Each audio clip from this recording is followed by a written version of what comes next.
پرونده امروز یکی از پرونده هایی هستش که توی سال 2025 بعد از 61 سال حل میشه. حالا چجوری؟ به وسیله یک دستمال ساده که زیر جسد مقتول پیدا میشه. تا آخر این پرونده همراه من باشید تا راز وحشتناکترین جنایت آلبانی رو براتون تعریف بکنم.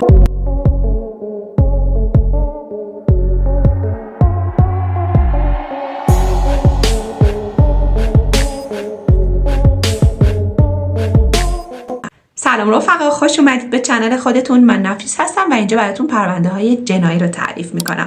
اگه به این ژانر علاقه دارین حتما کانال رو سابسکرایب کنید و در آخرم حتما برام لایک و کامنت یادتون نره. کاترین بیک ملقب به کیت توی اول مارچ 1914 توی شهر آلبانی توی خانواده با ریشه لهستانی به دنیا میاد. این خانواده یه خانواده کاتولیک و به شدت مذهبی بودن و باید بهتون بگم که اعتقادات مذهبی کیت خیلی زیاده و حالا ربط داره به خاطر اینکه میبینین جلوتر. با وجود همه این احوال و با وجود اینکه یک آدم بسیار معتقد بود، ولی در نهایت موقعی که تصمیم میگیره به ازدواج خلاف باورهاش ازدواج میکنه. حالا چجوریه؟ طبق باورهای کاتولیک باید اینا توی کلیسا با هم دیگه ازدواج میکردن، ولی کیت موقعی که با جسی بلکبرن آشنا میشه، از اونجایی که جسی قبلا یک بار ازدواج کرده بود، پس کلیسا بهش اجازه نمیده که برای بار دوم بخواد ازدواجش رو توی کلیسا برگزار کنه. به خاطر همین توی 3 جولای 1938 این دوتا با همدیگه توی شهرداری ازدواج میکنن و ما توی این پرونده کیت رو به نام کاترین بلکبرن میشناسیم. بهتون گفتم که باورهای مذهبیش براش خیلی مهم بود. با وجود اینکه نتونسته بود طبق باورهاش توی کلیسا ازدواج بکنه، ولی ازدواجشون هم خیلی دوام نیاورد و از اونجایی که کیت خیلی معتقد بود که طلاق اصلا کار درستی نیست، مجبور میشن که بدون اینکه از همدیگه جدا بشن جدا زندگی بکنن. یعنی هیچ وقت طلاقشون به صورت رسمی ثبت نمیشه. حالا دلیلش چی بوده؟ دلیلش این بوده که جسی یک آدم خیلی بی‌مسئولیت و خیلی سر به هوا بوده. اصلا آدم منظمی نبوده. داشته توی نیروی هوایی کار میکرده و به خاطر فرم کارش مجبور بوده دائم از این شهر به اون شهر بره. ولی کیت دلش میخواسته توی آلبانی پیش خانواده‌اش بمونه و همین دو دلیل باعث میشه که این دوتا مجبور بشن از همدیگه جدا بشن و در نهایت هم بعد از یک مدتی جسی به خاطر کارش از طرف ارتش اعزام میشه به ژاپن و این دوتا دیگه به معنای واقعی کلمه از همدیگه جدا بودن. ولی رابطهشون اینجوری نبود که مثلا با دعوا و مرافعه بخواد تموم بشه. خیلی محترمانه با همدیگه رفتار میکردن و اینجوری بودن که هر از گاهی برای همدیگه نامه مینوشتن، احوال همدیگه رو میپرسیدن و از اونجایی که کیت وضعیت مالی خوبی نداشته، جسی هر از گاهی براش مقداری پول هم میفرستاده. البته به خاطر که شیطنت هم میکرده، کیت هر از گاهی از طرف دوست دخترای جسی نامه میگرفته و بهش میگفتن که پاتو از زندگی ما بکش بیرون.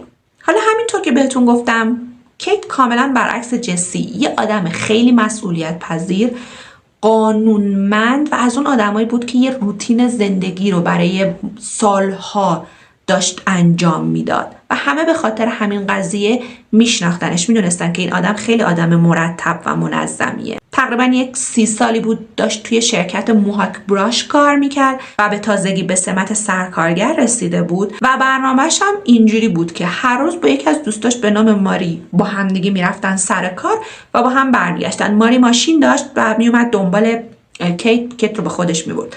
از اون طرف عادت داشت که هر یک شنبه صبح ساعت 6 برای مراسم میرفته به کلیسای سن جوزف. روز شنبه 12 سپتامبر 1964 بوده و کیت که اون موقع 50 ساله شده بوده، طبق معمول همیشه نصف روز توی کارخونه کار میکنه و بعد هم میاد خونه.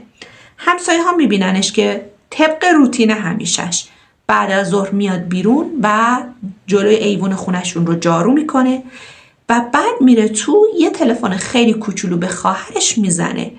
فردا صبح که یک شنبه بوده، همسایه ها متوجه میشن که کیت نرفته کلیسا. بعد از اون طرف روتینی که همشون مثل این که داشتن این بوده که روزای یک شنبه زباله هاشون رو میسوزوندن و از اون طرف هم کیت لباس هاشو میشسته میآورده روی ایوون پهن میکرده و باز هم همسایه ها متوجه میشن که کیت نه زباله هاشو سوزونده نه لباساشو آورده پهن کرده روی ایوون. تا فردا دوشنبه 14 سپتامبر ماری بلند میشه میاد دنبال کیت و میبینه که کیت مثل همیشه نایستاده بیرون. به خیال اینکه شاید مثلا مریض شده یا اتفاقی براش افتاده پا میشه میره در خونهشون رو میزنه، ولی کیت بهش جواب نمیده. ماری خیلی نگران میشه، با خواهرزاده کیت سندی که 19 سالش بوده تماس میگیره و ازش میپرسه، میگه خبری از خالت داری؟ میگه نه. و ماری مجبور بوده خودش رو سریع برسونه سر کارش، به خاطر همین به سندی میگه که یه پیگیری کنه ببینه که کیت کجاست. سندی هم بلند میشه به همراه یک دیگه از خاله‌هاش به نام آنا که میشده خواهر کیت، میان دم در خونه کیت. حالا باید یه چیزی بهتون بگم. خونه کیت توی محله کارگری بوده، یه خونه 2 طبقه داشته که طبقه بالاش رو اجاره میداده برای کمک خزینه زندگیش و همه میدونستن که به تازگی خونه خالی شده طبقه دوم و قرار بوده مستاجر جدید بیاد و کیت به همه گفته بوده که داره طبقه بالا رو رنگ میکنه، آماده میکنه برای اومدن مستاجر جدید. وقتی سندی و آنا میرسن دم خونه میبینن که تمام درا قفله و هرچی در میزنن کیت در رو باز نمیکنه. سندی 2 تا سنگریزه برمیداره، دور خونه میگرده، هی به شیشه ها سنگ میزنه، میگه شاید مثلا خالم توی یکی از اتاقا خوابش برده، شاید مثلا اینجوری صدا بشنوه بلند شه بیاد. ولی میبینن که یه تایمی میگذره و خبری از کیت نمیشه. متوجه میشن در زیرزمین خونه بازه و میتونن ازش وارد خونه بشن. وقتی که از زیرزمین وارد طبقه اول میشن میبینن که در واحد بازه، در واحدی که خود کیت توش زندگی میکرده. میرن تو، هر چی صداش میزنن میبینن که نیست و یادشون میفته که طبقه بالا رو داشته رنگ میکرده دیگه. به خودشون میگن شاید رفته طبقه بالا. وقتی که سندی و آنا میرن طبقه بالا متوجه میشن که کیت روی زمین افتاده.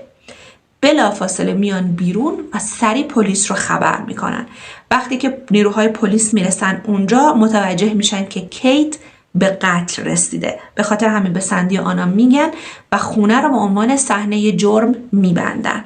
یه چیزی که پلیس ها متوجه میشن این بوده که کیت توی اتاق پذیرایی که افتاده بوده روی زمین به قتل نرسیده بوده، توی راهروی کنار آشپزخونه به قتل رسیده بوده، به خاطری که اونجا یک حجم خیلی زیادی خون ریخته شده بوده. بعد از بررسی های جسد کیت و صحنه قتل متوجه میشن که قاتل از پشت سر به کیت حمله کرده و با یه جسم سنگین که احتمالاً یکی از وسایل خونه خود کیت بوده، مثل یه چکش یا بیفتک کوب، به سر کیت از پشت ضربه زده. ضربه اولو خیلی محکم فرو آورده. برای ضربه های بعدی کیت دستشو برده پشت سرش، به خاطر اینکه استخون انگشت‌هاش شکسته بوده. احتمالاً کیت در اثر این ضربه ها بیهوش شده یا اینکه نمیتونسته دیگه از خودش دفاع بکنه و روی زمین افتاده به شکم. قاتلم بلند شده رفته طبقه پایین و از توی آشپزخونه طبقه پایین چاقو برداشته اومده طبقه بالا، کیت رو برگردونده روی پشت و یک بار توی سمت چپ گردن و یک بار جلوی گردن با چاقو به کیت ضربه زده. ضربه دوم باعث شده که شریان کاروتید پاره بشه و متاسفانه کیت از دنیا بره و خونریزی خیلی شدید بوده. قاتل پا میشه میره طبقه پایین، یه صندوقچه چوبی بوده، در صندوقچه رو میشکنه، از توش ملافه در میاره، به اضافه 2 تا از بالش هایی که روی تخت کیت وجود داشته رو میبره طبقه بالا و سعی کرده بوده که خونی که اونجا ریخته بوده رو جمع بکنه و اصلا فکرش هم نمی‌کرده که این همه خون باشه. نتونسته بوده، به خاطر همین ملافه و بالش‌ها رو همونجا ول کرده بوده. بعد جسد کیت رو برداشته بوده برده بوده توی اتاق پذیرایی و از اونجایی که لباس قهوه‌ای بلند و زیردامنی کیت رو زده بوده بالا تا روی گردنش و سوتیانش رو بریده بوده و لباس زیرش رو کلاً از تنش در آورده بوده و بعد هم بهش کرده بوده. طبقه بالا اون موقع برق نداشته و طبق نظر پلیس قاتل چندین بار پا شده بوده رفته بوده طبقه پایین، کاردی که دستش بوده رو روی گاز داغ کرده بوده، بعد برگشته بوده بالا و روی صورت کیت و اطراف سینه‌هاش رو با چاقوی داغ نقش و نگار انداخته بوده و این خیلی وحشتناکه که یکی همچین کاری بکنه و اصلا چرا باید یکی همچین کاری بکنه؟ توی صحنه قتل هیچ اثری از ورود زوریه به خونه وجود نداشته، نه روی درها نه روی پنجره ها. تنها درگیری هم همونجا اتفاق افتاده بوده و از اونجایی که قرار بوده طبقه بالا رو اجاره بده، پلیس مظنون بودن به اون مستاجری که پاشده اومده خونه رو ببینه. در نهایت جسد رو انتقال میدن به پزشکی قانونی برای بررسی های بیشتر و متاسفانه سندی و یکی دیگه از دختر خاله هاش به خاطر اینکه نمیخواستن ماماناشون بلندشن بیان و اون صحنه رو ببینن، خودشون مجبور میشن که خون خالشون رو از روی زمین تمیز کنن. و باید بهتون بگم از اونجایی که سقف خونه چوبی بوده، خونش از طبقه بالا نشت کرده بوده به سقف طبقه پایین، جایی که خودش داشته زندگی میکرده و این خیلی برای خانواده‌اش ناراحت کننده بوده. مراسم خاکسپاری کیت توی کلیسای سن جوزف برگزار میشه و یه چیز حدود 300 نفر توی مراسم شرکت میکنن. پلیس ها از دور داشتن مراسم رو زیر نظر میگرفتن تا ببینن که نکنه قاتل برمیگرده به صحنه جرم و از این حرفا. شاید بتونن مثلا قاتل رو پیدا بکنن بین آشناها، بین اطرافیان، چون هیچ مدرکی نداشتن. مدرک داشتن ولی خب عملا آزمایش دی ان ای وجود نداشته که بخوان کاری بکنن. به خاطر همین مجبور بودن با توجه به کسایی که اونجا میان شاید دنبال قاتل بگردن. حتی توی تابوت میکروفون کار میذارن ولی هیچ سرنخی از این ماجرا پیدا نمیشه. تنها چیزی که مشخص هستش اینه که قاتل به خاطر دزدی وارد خونه نشده. تنها چیزی که از توی خونه کم شده یه چیز خیلی عجیبه. توی قفسه طبقه پایین یه دفترچه بوده که کیت توش در مورد مستاجراش می نوشته، مبلغی که از مستاجرا می گرفته و یه جوری حکم رسید داشته دیگه. 2 صفحه می نوشته، یه صفحه رو به عنوان رسید میداده به مستاجر و یه صفحه رو هم برای خودش پر می کرده. قاتل رفته بوده این دفترچه رو برداشته بوده، صفحه آخری که کیت توش نوشته بوده رو به اضافه 4 صفحه بعدی رو کنده بوده. احتمالاً میخواسته رد نوشته ها روی صفحه های سفید دست پلیس نیفته. ولی با همه این احوال کارشناسا شروع میکنن به بررسی کردن این صفحه ها و مطمئن بودن که اسمی که روی صفحه آخر نوشته بوده یه اسمی به نام رابرت بوده، ولی برای فامیلیش خیلی مطمئن نبودن. 4 فامیلی که شبیه چیزی بوده که داشتن روی اون فرو رفتگی صفحه میدیدن اینا بودن: برانت، بروتهد یا برودستد، ولی مطمئن نبودن که واقعا کدوم یکی از این هاست. حالا یه اتفاقی که توی مراسم خاکسپاری میفته این بوده که خانواده و پلیس ها میفهمن که توی 16 سال گذشته کیت با یک نفر به نام بن ماسکین توی رابطه بوده. از اونجایی که به صورت قانونی از رابطهش با جسی نیامده بوده بیرون و طلاق نگرفته بوده، نتونسته بوده با بن ازدواج کنه، ولی این دوتا با همدیگه یک رابطه خیلی خیلی خوب داشتن. اینا تو سال 1948 با همدیگه آشنا شده بودن. بن توی بچگی دچار فلج اطفال شده بوده، با وجودی که تونسته بوده یه جوری از دست این بیماری نجات پیدا بکنه، ولی توی راه رفتنش مشکل داشته. شغلش فروش میوه و سبزیجات بوده و داشته با مامانش زندگی میکرده. این دو تا در هر صورت نمیتونستن با هم دیگه ازدواج بکنن دیگه، غیر از این که کیت هنوز توی رابطه گذشتش بوده، ولی بن یهودی بوده، اون لهستانی و کاتولیک بوده و از لحاظ میدونید تو اون زمان از لحاظ دینی همین دوتا نمیتونستن با همدیگه ازدواج بکنن، ولی رابطه خیلی خوبی با همدیگه داشتن و واقعا عاشقانه داشتن با همدیگه زندگی میکردن. اولین شک پلیس به این بوده که بن کیت رو به قتل رسونده. میبرنش اداره پلیس و تحت بازجویی قرارش میدن و بن خیلی خوب با پلیس همکاری میکنه. متوجه میشن که خود بن واقعا توی این قضیه هیچ نقشی نداره و از اونجایی که کاملا با پلیس همکاری میکنه یه سری سرنخ جدید هم دست پلیس میده. بن به پلیس ها میگه که یک مدت خیلی زیادی بوده که مستاجر طبقه بالای خانواده بودن، ولی اوایل سال 1964 یکی از افراد خانواده فوت میکنه و همین باعث میشه که خانواده دیگه نخوان اونجا زندگی کنن. از اونجا میرن و کیت شروع میکنه به آگهی دادن توی روزنامه تا یه مستاجر جدید پیدا بکنه. آخرین باری هم که توی روزنامه آگهی کرده بوده 4 سپتامبر بوده، یعنی تقریباً کمتر از 1 هفته قبل از اینکه به قتل برسه. روی آگهی 4 سپتامبر یه مستاجر میاد که $10 ودیعه میده که خونه رو براش نگه دارن. ولی کیت نسبت به این مستاجر حس خوبی نداشته، خیلی بهش شک داشته. گفته بوده یه مرد حدود 50 ساله قد کوتاهه که گفته من این خونه رو میخوام که خودم و مادرم بیایم توش زندگی بکنیم. ولی موقعی که رفته بوده برای دیدن خونه، کیت احساس میکرده که خیلی زیاد این آدم بوی الکل میده و در کل حس خوبی نسبت به این مرد نداشته. حتی بن میگه که فکر میکنم باز هم تصمیم گرفته بوده خونه رو به کس دیگه ای هم نشون بده که اگر بتونه یه مستاجر دیگه جایگزین این آدم بکنه. یکی دیگه از دلایلی که کیت به این آدم مشکوک بوده این بود که این مرد بهش گفته بوده من توی خونه شماره 369 توی خیابون دوم دارم زندگی میکنم. و عجیب اینجا بوده که خیابون کلونی که کیت داشته توش زندگی میکرده یه محله کاملا فقیرنشین و سطح پایین بوده و خونه‌ای که اون مرد داشته از توش میومده توی خیابون دوم یه خیابون مرفه نشین بوده. و تمام سوال کیت این بوده که چرا یک نفر باید از اون وضعیت بلند شه بیاد توی این وضعیت، در حالی که هیچ حرفی هم از این نزده بوده که من ورشکست شدم یا مشکل مالی برام پیش اومده.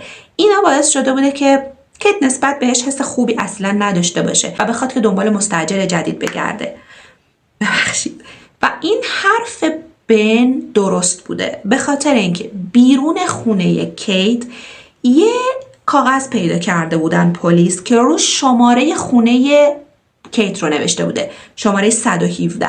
و طبق تئوری های پلیس احتمالاً اون کسی که این کاغذ رو انداخته مستاجری بوده که داشته دنبال خونه کیت میگشته، میخواسته بیاد ببینه. شماره خونه رو یادداشت کرده بوده که طبق اون شماره بیاد خونه کیت رو بگرده. بن میگه چهارشنبه 9 سپتامبر کیت بهم گفتش که بیا با هم دیگه بریم خیابون دوم که ببینیم این مرد واقعا داره راست میگه یا نه، چون من دلم چرکه نسبت بهش. و اینجوری میشه که اون شب با هم دیگه بلند میشن میرن اونجا میگردن. محدوده‌ای که گفته بوده واقعا همون بوده، ولی چون تاریک بوده اینها نمیتونن خونه شماره 369 رو پیدا بکنن و به خاطر همین برمیگردن. و از اون شبی که بن کیت رو در خونه پیاده میکنه و خودش برمیگرده خونه، دیگه کیت رو ندیده بوده. حتی روز یک شنبه که قرار بوده کیت بره کلیسا، بن بلند میشه میره دم در خونهشون ولی کیت جواب نمیده. تا مدتی هم توی محله میگرده تا ببینه که آیا کیت میاد بیرون یا نه، ولی متاسفانه کیت از خونه نمیاد بیرون. و همینطور که بهتون گفتم خانواده کیت از این رابطه خبر نداشتن، به خاطر همین اینا نمیتونستن خیلی پابلیک با هم دیگه توی خیابون بگردن یا بن بخواد مثلا از کسی سوال کنه که کیت رو ندیده. به خاطر همین منتظر میشه تا ببینه خود کیت باهاش تماس میگیره یا نه. بعد از اینکه مطمئن میشن که بن گناهکار نیست، شروع میکنن به تحقیقات بیشتر. مثلا شروع میکنن به گشتن دنبال مردی که اسمش رابرت باشه با اون فامیلی هایی که بهتون گفتم. هر کسی با این اسم و فامیل بوده رو مورد بازجویی قرار میدن. میرن خیابون دوم و خونه 369 رو میگردن، به اضافه تمام خیابون های 369 که وجود داشته توی آلبانی. ولی مسئله اینجا هستش که هیچ مردی با این اسم و مشخصات وجود نداشته و حتی گشتنشون رو فقط روی مشخصات ظاهری را روی اون اسم نمیذارن. سعی میکنن که حتی به ایالت‌های دیگه همین مشخصات و اسمو بفرستن، ببینن شاید جاهای دیگه‌ای بتونن پیداش بکنن. و یه خانمی از ایالت کانکتیکات با پلیس تماس میگیره و میگه که آگهی داده بوده برای اجاره خونش. یه مرد تماس گرفته گفته من میخوام با مامانم بیایم خونه شما رو اجاره بکنیم. و از اون جایی که الان فهمیده یه همچین اتفاق افتاده یکم ترسیده. پلیس آلبانی پا میشن میرن اونجا و روزی که قرار بوده اون مرد بیاد برای دیدن خونه اون خانوم، پلیس اونجا حضور داشته. وقتی که مرد پلیس رو میبینه خب به وضوح میترسه، باعث میشه که دستگیرش بکنن. ولی موقعی که میبرنش برای بازجویی متوجه میشن که ترسش فقط به خاطر این بوده که قرار بوده با دوست دخترش بیاد تو اون خونه زندگی بکنه، نه با مادرش. به خاطر اینکه دروغ گفته بوده ترسیده بوده و این آدم هم از لیست پلیس خط میخوره. و الان هیچ کسی مراجعه نکرده بوده به خانواده کیت که بگه آقا من اون مستاجری هستم که ودیعه $10 دادم، پولمو پس بدید یا اینکه میخوام بیام توی آپارتمانم زندگی کنم. و همه اینها باعث میشه که پلیس به این فکر کنن که اینها همش یک نقشه بوده و این اسمی هم که اون مستاجره به کیت داده بوده اسم واقعیش نبوده. متاسفانه با وجود تمام تلاش هایی که پلیس برای حل کردن این پرونده میکشن، این پرونده حل نشده باقی میمونه و باید بریم 54 سال بعد و بریم سال 2018.